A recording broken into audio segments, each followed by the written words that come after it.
सर्वांना विनंती आहे की आपला स्थान ग्रहण करावं. कार्यक्रमाला सुरुवात करीत आहोत.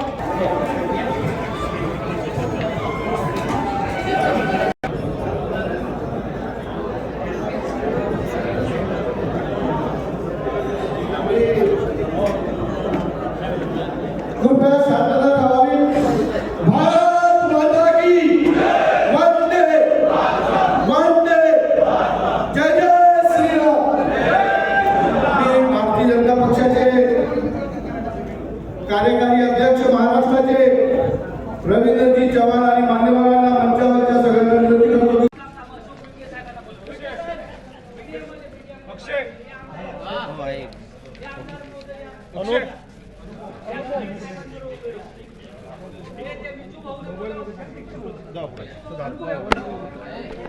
चव्हाण साहेब, ज्या गोष्टीसाठी एवढी मेहनत सुरू आहे, पक्षाची तयारी सुरू आहे, त्या निवडणुका कधी होणार आहेत? एक गोष्ट लक्षात घेतली पाहिजे की संपूर्ण देशभरामध्ये भारतीय जनता पार्टीचं संघटन पर्व सुरू आहे.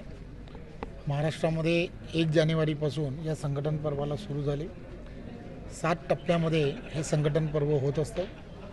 प्राथमिक सदस्यता, त्यानंतरच्या काळामध्ये सक्रिय सदस्यता, त्यानंतर बूथ गठन, त्यानंतर मंडल, त्यानंतर असणारे जिल्हा आणि त्यानंतरचे असणारे प्रदेश. तर हे आता 6वा टप्पा जो आहे तो 6व्या टप्प्यामध्ये आम्ही पोचलेलो आहोत.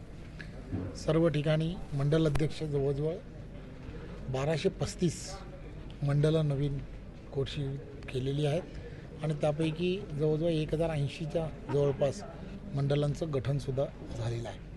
त्यामुळे त्या सगळ्या प्रक्रिया पूर्ण करून आता लवकरच 30 तारखेपर्यंत जिल्ह्याचं गठन या सगळ्या प्रक्रियेला पर्यवेक्षक आणि निवडणूक अधिकारी अशी सर्वच्या सर्व प्रक्रिया पूर्ण करून ती लवकरच प्रदेशापर्यंत येईल आणि प्रदेशामध्ये त्या संदर्भातले प्रदेशाची कोर टीम जी आहे ती त्या संदर्भातलं निर्णय घेऊन तो केंद्रीय नेतृत्वाकडे त्या सगळ्या गोष्टी पार्लमेंटरी बोर्डाकडे पाठवेल.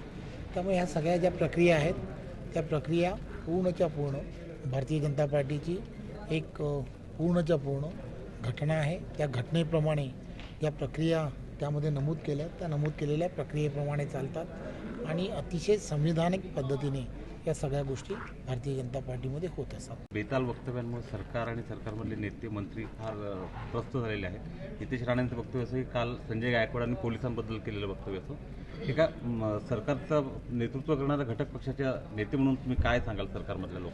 एक खरं तर आज मी या ठिकाणी अकोला या शहरामध्ये किंवा या संपूर्ण विदर्भातील संघटनात्मक या विषयामध्ये मी माझा प्रवास चालू आहे आणि संघटनात्मक प्रवास सुरू असताना संघटनात्मक विषय जे आहेत ते हाताळणं हे अत्यंत गरजेचं आहे आणि ते विषय मी हाताळण्याचा प्रामाणिकपणे प्रयत्न करतो आहे आणि या संदर्भातले निर्णय जे आहेत किंवा या संदर्भात जे काही सूचना करायच्या असतात त्या सूचना महायुतीतले नेते आहेत, आदरणीय देवेंद्रजी असतील, आदरणीय एकनाथराव शिंदे असतील, आदरणीय अजितदादा असतील, ही सर्व मोठी मंडळी आहेत.